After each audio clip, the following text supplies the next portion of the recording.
So I've mixed all my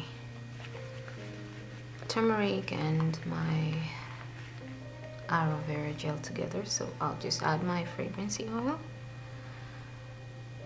about 5 drops of lavender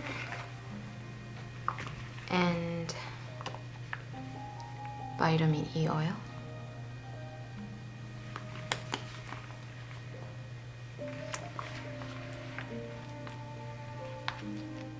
And I'm just gonna mix this together,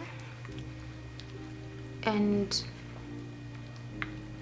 you can make it as a paste like this. I like it like this because it's not watery, so it can stick to your skin. If it's watery, then it's just gonna run down your skin, but if you make it as a paste,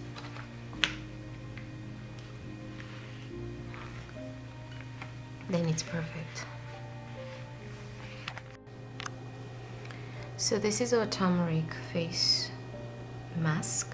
This will help clear acne and dark spots and dark eye circles. Can be used for morning or evening. Thanks for watching. Don't forget to subscribe to my channel, give us a thumbs up and a comment.